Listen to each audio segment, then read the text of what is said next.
تو یہ پہلے تو کنسیپٹ کلیئر کریں، خدا آیا نہیں ہے، خدا ہمیشہ سے، ہم اسے میتھمیٹیکلی ثابت کرتے ہیں۔ دیکھیں جو یونیورسل ٹروتھ اسٹیبلش ہو چکے ہیں اس کو تو آپ کوئی دوبارہ سے چیلنج نہ کریں، یعنی یہ یونیورسل ٹروتھ ہے کہ 2 + 2 = 4،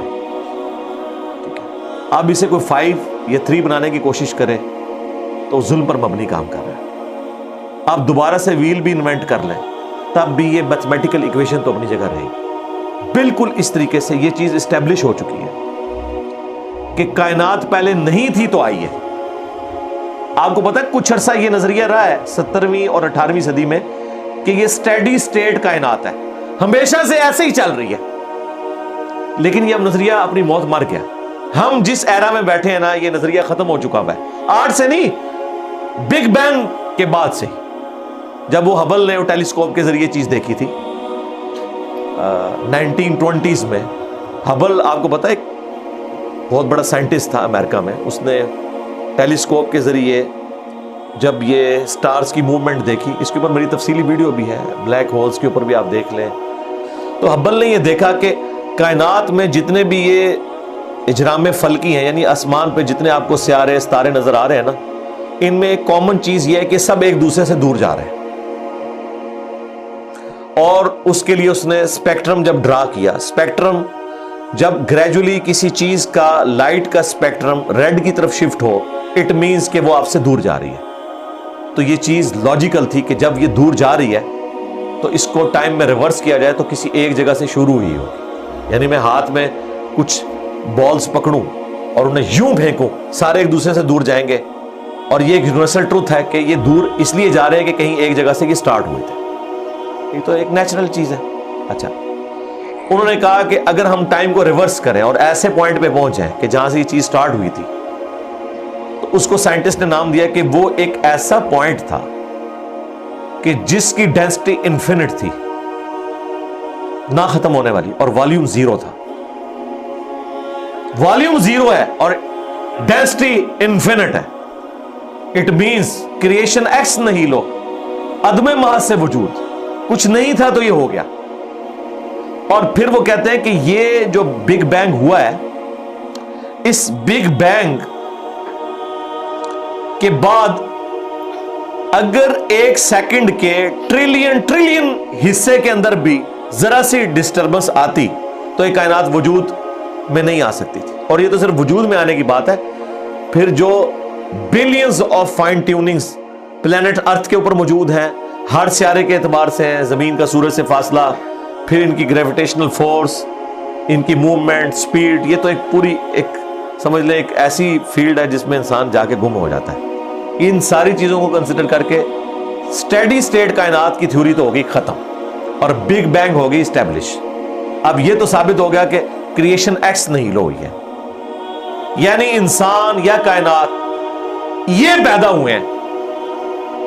پرابلم تب تھی آپ کے لیے جب آپ یہ مانتے کہ یہ بھی ہمیشہ سے ہیں، ہمیشہ سے انسان پیدا ہو رہے ہیں اور دوسرا اینڈ کوئی نہیں ہے۔ یہ تو مسئلہ حل کر دیا آپ کا سائنس نے، ان کا نہیں، کریشن تو ہوئی ہے۔ اب اس کا کریٹر ہے یا نہیں ہے، اس کے اوپر وہ آ کے بات کرتے ہیں۔ اب یہ جو فائن ٹیوننگز ہیں، ان کو سمجھنے کے لیے اتنے دماغ کی ضرورت ہے، اتنے برینز کی ضرورت ہے، ڈی این اے کی سٹرکچر کو سمجھنے کے لیے، اس ہارمونی کو سمجھنے کے لیے، بنانے کے لیے نہیں سرکار، اتنے برینز لگ جائیں۔ آج تک ہم ڈسکوریز ہی کر رہے ہیں، یہ جتنے ہم چیزیں دریافت کرتے ہیں نا، وہ ہم قانون قدرت دریافت کرتے ہیں۔ یعنی اگر ہم نے یہ چیز ایکسپلور کر لی ہے کہ سورج مشرق سے نکلتا ہے، مغرب میں غروب ہوتا ہے ود رسپیکٹ ٹو زمین، ویسے تو غروب ہوتا ہی نہیں ہے نا، نکلتا ہے، تو یہ ایک فزیکل فینومینا ہے جو ہم نے ڈسکور کیا ہے۔ اس فینومینا نے سورج کو پیدا نہیں کیا، یہ کریٹر آف سن تو نہیں ہے، یہ اگر آپ کو پتا چل گیا۔ انڈے میں سے چوزا نکلتا ہے اور چوزا اتنے عرصے کے لیے انڈے کو آپ گرمائش میں رکھتے ہیں 22 دن کے لیے مرغی کے نیچے یا کسی مشین میں، تو اس انفارمیشن نے چوزے کو پیدا نہیں کیا، بلکہ یہ چوزے کے پیدا ہونے کے بارے میں انفارمیشن ہے۔ آپ اس کے اندر مزید چلے جائیں، جتنا ڈیپ ڈگ کرتے جائیں، الٹیمیٹلی آپ کی ایک انفارمیشن ایڈ ہوگی۔ یہ نہیں ہوگا کہ آپ کو یہ پتا چل جائے کہ اس نے پیدا کیا، وہ تو مرغی کو خود نہیں پتا جو پیدا کرنے والی ہے، کروکوڈائل کو، ایلیفینٹ کو یہ پتہ ہی نہیں میرے اندر کیا کیا کوالٹیز ہیں، جس کو یہ پتہ ہی نہیں میرے اندر کیا کوالٹیز ہیں، انسان کو نہیں پتا ابھی تک میرے اندر کیا کوالٹیز ہیں، یہ تو بھی سائنس تھوڑا بہت آپ کو ایکسپلور کر رہی ہے. تو کریٹر تو ہم ان کوالٹیز کے ہے ہی نہیں ہے. اور پھر پیچھے ایک برین اس اعتبار سے ہے کہ وہ ایک آرگنائز طریقے سے، اور یہ بھی چیز ڈیفینیٹلی فیزیبلٹی کے تحت آپ سمجھیں میتھمیٹکس میں اسٹیبلش ہو چکی ہے کہ یہ پورے ایک آرگنائز طریقے سے جو چیز چل رہی ہوتی ہے اس کے پیچھے ایک برین ضرور ہوتا ہے. برین کے بغیر یہ کوئی ڈیزائن کر نہیں سکتا. فزکس کا سیکنڈ آف تھرمو ڈائنامکس جو ہے کہ انٹروپی یا تو کانسٹنٹ رہتی ہے یا انکریز کرتی ہے، یعنی ڈس آرڈر. خدا نہ خواستہ یہاں پہ دھماکہ ہو جائے تو ہر چیز بکھر جائے گی. اس کے بعد دنیا کا کوئی دھماکہ دوبارہ اس کو اس حالت میں ارینج نہیں کر سکتا. اس کو کہتے ہیں انٹروپی، کہ کہیں پہ بگاڑ آتا ہے تو وہ بڑھتا ہے.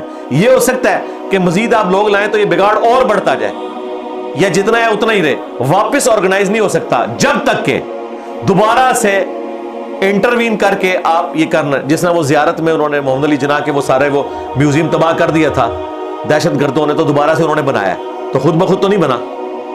دھماکے کے بعد تو سب کچھ خود بخود پھیل گیا تھا، لیکن دوبارہ اس جگہ پہ لانے کے لیے آپ کو بجٹ لگا ہے، برین لگا ہے، ایفرٹ پٹ کی ہیں، پھر جا کے وہ آرگنائز ہوا ہے.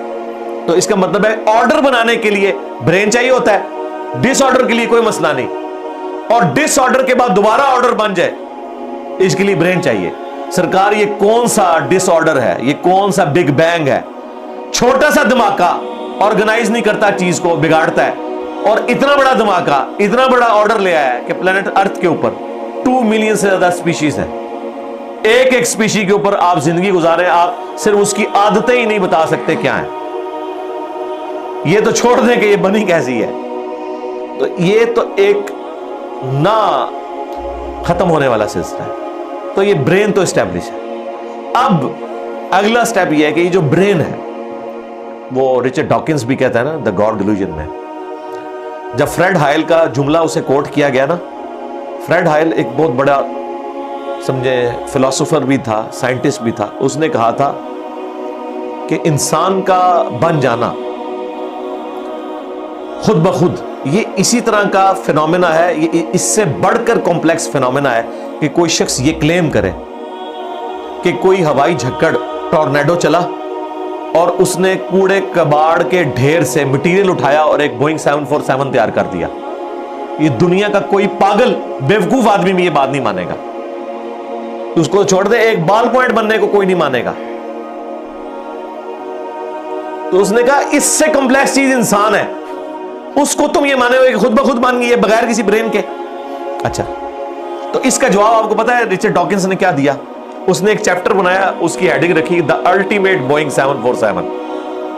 اس نے کہا پھر سب سے بڑا بوئنگ 747 تو گاڈ ہے. آپ یہ کہہ رہے ہو کہ انسان اتنا کمپلیکس ہے کہ خود بن نہیں سکتا کسی کے بنائے بغیر، تو جو اس کو بنانے والا ہے وہ تو اس سے زیادہ کمپلیکس ہے، وہ تو الٹیمیٹ بوئنگ 747 ہے. اگر اتنا مشکل انسان ڈی این اے اسٹرکچر والا یہ آپ کہتے ہو خود نہیں بنے گا، اس کو کوئی بنائے گا، تو جس نے اسے بنایا ہے وہ تو اس سے زیادہ کمپلیکس چیز ہے، تو اس کا بھی کوئی کریٹر ہونا چاہیے. تو ہم نے کیا کہا تھا؟ رکو ذرا، صبر کرو. For the sake of argument ہم تمہاری بات کے ساتھ ایگری کرتے ہیں، لیکن آگے چل. ہاں،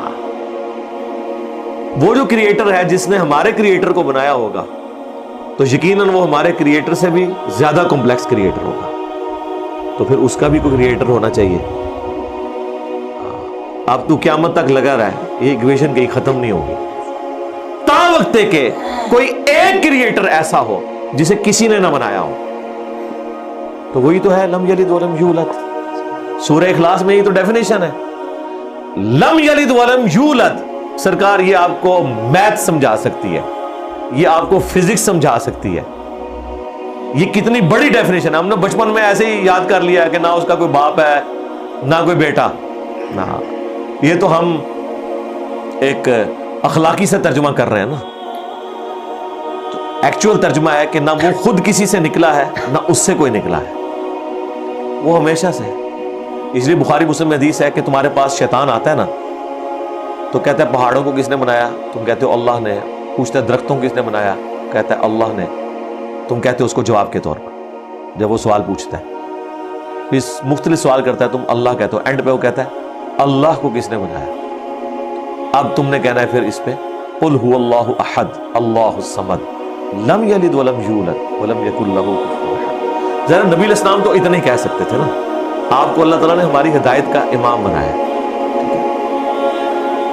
لیکن بعد میں جب یہ میتھمیٹیکل ایکویشنز, سائنٹیفک ڈسکوریز اور یہ یونیورسل ٹروتھ انسانوں کو اللہ تعالیٰ نے دریافت کروائے ہیں, تو اب ہم بڑی آسانی سے اس کو مزید ایکسپلین کر سکتے ہیں.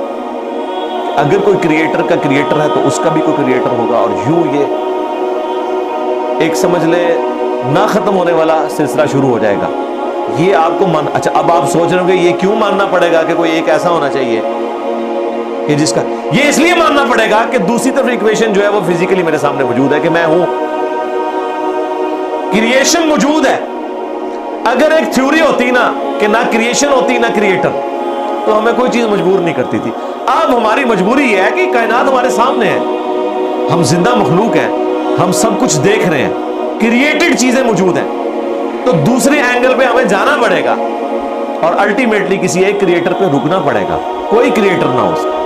اس لیے میں نے اپنی ویڈیوز میں بارہا کہا ہے, اگر آپ مجھ سے پوچھیں کہ اللہ تعالیٰ کی کون سی ایسی کوالٹی ہے جو امیجنیشن سے باہر ہے,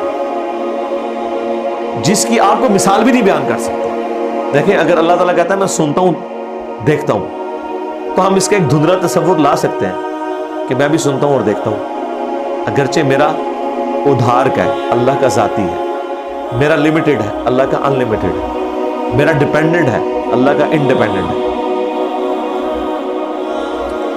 ہر چیز کو آپ امیجن کر سکتے ہیں, لیکن اللہ کی جو یہ کوالٹی ہے کہ وہ ہمیشہ سے ہے, کبھی کوئی وقت ایسا نہیں تھا کہ وہ نہیں تھا. یہ ایک ایسا اندھا کنواں ہے, یہ وہ کانسیپٹ ہے کہ جس میں آپ غرق بھی ہو جائیں آپ کو اس کا کوئی سرا نہیں پکڑائی دے گا. اور یہ اللہ کی ایسی کوالٹی ہے. بہرحال یہ کوالٹی تو ہم اللہ کے ساتھ شیئر نہیں کر سکتے, لیکن جو اس کی دوسری کوالٹی ہے کہ وہ ہمیشہ کے لیے ہے, اس نے دیکھیں آپ کو شیئر کر لیا ہے اپنے ساتھ, خالق اور مخلوق کے فرق کے ساتھ ہمیشہ کی زندگی اس نے جنت میں آپ کا مقدر کر دی. یعنی وہ کوالٹی تو شیئر نہیں ہو سکتی کہ ہمیشہ سے ہو, لیکن ہمیشہ کے لیے ہو, یہ اس نے آپ کو دے دی. دیکھیں یہ وہ کنسپٹ ہے جس کے بعد آپ اللہ سے محبت کریں کہ دیکھیں وہ اکیلا تھا, اس نے اپنے ساتھ آپ کو شریک کر لیا, اس اعتبار سے کہ خالق اور مخلوق کا فرق تو ہے, لیکن اس نے دیکھیں آپ کو کیا کیا نعمتیں جنت میں دینی ہے. آپ خواہش کریں گے وہ چیز آپ کے سامنے آ جائے. اسی کے لیے میں نے وہ منی گاڈ کی ٹرم ڈیوائز کی تھی خالق اور مخلوق کے ساتھ سمجھانے کے لیے.